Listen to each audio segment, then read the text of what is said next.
Kalau kita lihat dari kacamata humas ya, yang namanya Kementerian Luar Negeri itu kan harusnya menjadi humasnya negara kan Ke luar negeri. ke luar negeri. Iya. Ya kan? Nah, ini berarti tidak dilaksanakan dengan baik atau memang di internal Kementerian Luar Negeri ya Iya. kita lihat kan maksudnya ada 3 wakil Menlu masa ya nggak diberdayakan pada saat awal-awal kemarin ya kan? Kita tidak bisa menilai seperti apa di dalam, tapi kita bagaimana melihat kebijakan-kebijakan yang mereka lakukan. Ya. Toh 2 kali kasus ini pun ya kita harus mengatakan bahwa ada kesalahan yang lumayan berat di situ. Tapi kenapa tidak dilakukan perbaikan-perbaikan ya? Mungkin di internal Kemlu juga sudah mulai. Kemlu itu orang-orang hebat. Saya yakin diplomat-diplomat senior itu hebat-hebat semua. Mereka punya jam terbang diplomasi yang luar biasa, keahlian masing-masing. Cuman sayang, kenapa itu tidak terjadi gitu ya? Perumusan kebijakan sehingga memunculkan keputusan politik luar negeri itu tidak terjadi. Jadi politik luar negeri itu, kita wawancara sama Mbak Dina ya, yang pakar diplomasi, itu tuh ditentukan dari dalam gitu. Jadi sejauh mana konsolidasi di dalam itu, itulah gambaran politik luar negeri kita. Kalau di dalam belepotan, di luar pasti belepotan. Gitu. Nah, makanya sempat ada masukan, sebenarnya Pak Presiden Prabowo ketika keliling ke berapa puluh negara itu, pertanyaannya adalah, ini masalahnya ada di dalam apa di luar negeri sih? Nah, akhirnya mungkin ada didengarkan juga ya, sekarang Pak Prabowo lebih banyak di dalam negeri. Dan banyak kepala-kepala negara melakukan kunjungan ke sini. Artinya itu sangat baik. Artinya Pak Presiden ini kunjungannya diberikan balasan yang setimpal dari yang dikunjungi. Gitu. Yang sekarang Perdana Menteri India datang kemarin dari Belarus Singapura datang, mitra terdekat kita.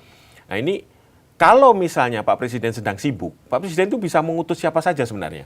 Sebenarnya tidak ada kriteria khusus dia mau mengutus siapa. Betul. Bahkan mantan-mantan presiden itu bisa diutus sebagai utusan khusus.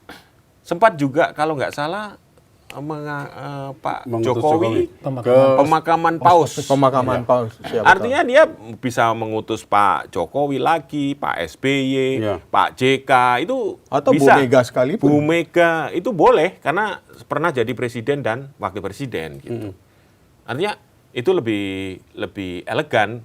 Jadi yang di pihak Iran juga merasa terhormat karena Pak Presiden secara khusus mengutus orang yang memang tidak sembarangan karena dia diukur dia akan diterima secara level diplomasinya sangat mumpuni lah ya sebagai wakil negara gitu. Nah mungkin itu yang perlu, atau utusan khusus yang lain dulu zaman Pak SBY juga ada Pak Alwi Shihab mantan Menlu jadi utusan khusus untuk Timur Tengah yang sesuai keahliannya ya tentu macam-macam pertimbangannya kan. Ya. Jadi sebenarnya nggak ada ya. Kalau kemarin kan di media kan disebut alasannya adalah teknis di internal sedang banyak agenda. Sebenarnya nggak bisa jadi alasan itu ya. Kalau dikatakan banyak agenda, katakanlah Menlu memiliki agenda yang sangat padat karena kunjungan kepala negara tempat lain, sahabat ya, India, Singapura, Belarusia harus mendampingi presiden. Oke, kita punya 3 wakil menteri. Kita punya harusnya 3 wakil menteri kan, dan 2 berasal dari diplomat. 1 politisi memang, 2 tapi politisi yang memang lama tinggal dan sekolahnya di Arab Saudi, di Timur Tengah. Jadi artinya dia sangat menguasai budaya-budaya Timur Tengah. 2 diplomat gitu loh. Artinya kan bisa. Artinya jangan sampai kemudian orang akan menganggap oh, Indonesia tampaknya tidak memiliki empati terhadap Iran. Itu yang kita khawatirkan. Politik bebas aktif kita langsung runtuh hanya gara-gara statement itu. Di samping 3 Wamenlu, kita tuh masih ada Menko-Menko loh. Kalau memang Wapres misalnya dianggap juga harus menjaga di dalam negeri. Menko-Menko ini kan bisa Menko apapun yang membidangi luar negeri juga bisa diutus itu. Ya kan? Karena kan ini levelnya juga tinggi. Menko itu ya setingkat Perdana Menteri lah ya. Karena bahasa protokol Iran pada saat dubes kita datang hanya sampai pagar nggak boleh masuk. Karena menurut protokol Iran areal ke dalam ini hanya adalah untuk orang-orang yang untuk utusan di atas dubes. Jelas banget ya. Di atas dubes ya. Jadi Di dubes atas aja dubes. posisinya ya udah gitu kan. Jadi nggak bisa protes. Warlock gitu ya. Iya, nggak bisa protes. Gitu. Tapi kemarin itu dari keputusan yang tadinya hanya mengutus dubes di sana, terus tahu-tahu berubah. Ini sebenarnya hanya karena desakan-desakan itu tadi, atau memang gimana nih? Secara politiknya sendiri memang di internal, baru kepikiran atau gimana? Kira-kira? Ya, saya nggak tahu seperti apa internalnya. Tapi yang jelas respon itu ada. Muncul akhirnya keputusan telat. itu ya. Akhirnya Pak Menlu sama Pak Ketua MPR mau datang. Cuman itu ya lagi-lagi itu namanya terlambat. Ya, terlambat. Artinya apa? Orang akan berpandangan, kalau ini tidak ditekan, di-pressure oleh Ya, nggak publik, gitu. ya bisa jadi ya biasa aja, udah dubes aja cukup gitu kan. Nah, gitu kan? Betul. Artinya ini juga sebenarnya membuktikan bahwa publik itu terlibat langsung dalam politik luar negeri Indonesia. Jadi kita ini obrolan di sini di warung kopi, di status-status sosmed itu juga sangat mempengaruhi kebijakan luar negeri gitu. Ya. Dan ini menurut saya ini bagus. Menurut saya ini bagus ya. Cuman masalahnya adalah jangan sampai ini terus berulang. Itu tidak baik karena berarti sistem tidak berjalan, ya kan? Tidak berjalan. Dan harusnya itu udah iya. punya ini sendiri ya, punya analis Betul. sendiri di dalam ya. Betul. Oh iya nih, harusnya langsung dikirim gitu ya. Iya. Sebenarnya kalau ada hal isu-isu yang seperti ini, Mas Zikri, perlu undangan nggak sih? Karena gini, saya dididik kalau sama orang tua saya, bahkan nenek saya dulu, kalau seandainya ada kita mendengar yang kita kenal meninggal dunia, Iya. kita wajib datang, kita wajib bertakziah tanpa harus diminta atau menerima undangan. Iya. Nah, kalau seandainya ada yang menikah atau membuat syukuran lah, tasakuran, atau itu kita menerima undangan dulu. Kalau tidak diundang, tidak boleh Betul, datang. betul. Sampai sebegitunya. Iya. Nah, Iya. idealnya kalau dalam dunia internasional gimana sih, Mas Zikri? Kalau ini kan ibaratnya orang meninggal ya, Ya. orang meninggal dunia, kita turut Berdukaan. berduka cita, kita juga harus menunjukkan empati itu. Ya tentunya ketika Mas Bung tadi menyebut ucapan bela sungkawa saja sudah telat gitu Ya. atau. Iya. Nah ini pemakaman kan beberapa bulan nih Mas, beberapa bulan dari wafatnya Ali Khamenei. Ya, gitu. dari Februari. Harusnya kan pemerintah juga sudah Udah jauh-jauh hari menyiapkan ya, menyiapkan harusnya. gitu. Betul. Ketika ada rencana pemakaman Ali Khamenei, oh ya siapa nih yang akan kita utus gitu kan? Itu sudah harus. Jangan Nggak bisa terus dadakan. ketika ada desakan publik, Baru lagi-lagi Pak dikirim. Dino ya, Pak Dino Mati Jalal bersuara, netizen menyambutnya, akhirnya berubah keputusan tiba-tiba. Dan seperti Bang Ike bilang, utusan yang lain sudah mau pulang nih. Kita baru memutuskan akan mengirim gitu. Itu kan jadi sebuah tanda tanya juga. Berita terbaru udah sampai sana belum sih, Mas? Belum. Belum. Karena Berarti masih juga menunggu izin dari Irannya memang akan disambut atau tidak. Akhirnya begitu kan. Jadi Karena tidak ada terlambat sekali. kepastian. Iya. Ini udah hampir 2 tahun Mas, 2 tahun Kemlu ini dipegang oleh orang baru gitu loh. Harus berapa lama lagi kita belajar Ya. untuk memperlakukan negara sahabat di dalam situasi seperti ini ya, untuk memperbaiki hubungan dengan negara yang bahkan Presiden Megawati saja, Presiden kelima itu videonya kan diputar ya di pemakaman. Menyampaikan. Ya. Ya, untungnya juga ada Ibu Megawati gitu. Iya. Agak terselamatkan sedikit, juga Agak terselamatkan Indonesia. muka Indonesia. Iya. Gitu. Nah kalau kita lihat, saya lupa, Mas Bung, Mas Zikri, kita memiliki Menlu kan biasanya berasal dari kalangan diplomat semua, dari internal kebanyakan ya. Ada Pak Alwi Siap juga dari kalangan internal dulu. Kemudian juga ada Pak Marty Natalegawa juga dari internal, dari diplomat juga. Apakah baru kali ini kita yang dari luar?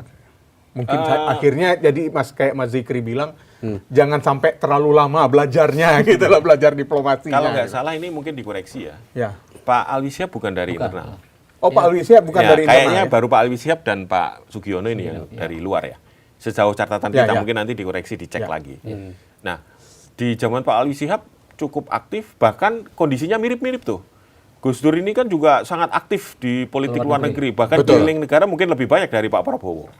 Dan mereka bisa berkoordinasi dengan baik, berbagi peran dengan baik ya, antara Pak Alwi dengan Gus Dur sebagai presiden, Pak Alwi sebagai menteri luar negeri.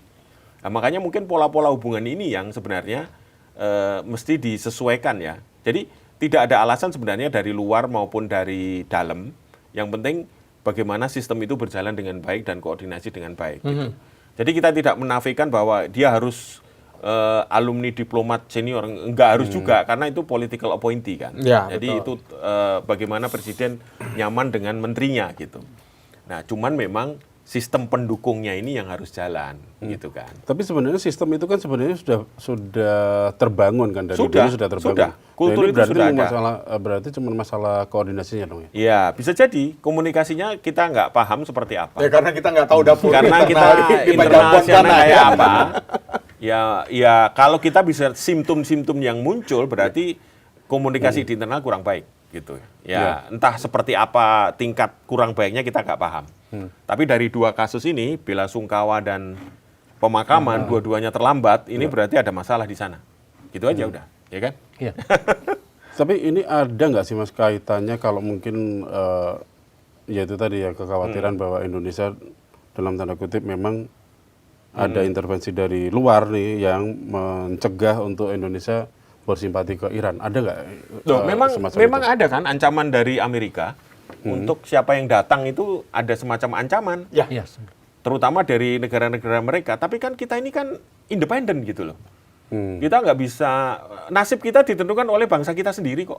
Jadi meskipun kita harus bersahabat Dan dengan itu iya kan? berulang kali disampaikan oleh Presiden Prabowo dalam pidatonya. Betul. Kemandirian itu penting banget Kemandirian. gitu. Ya. Kemandirian dalam apalagi harusnya nggak perlu ditakutkan ancaman nggak mereka perlu. itu ya. Dan kalau toh nanti Amerika marah ketika kita datang ke sana, kita kan bisa menjelaskan.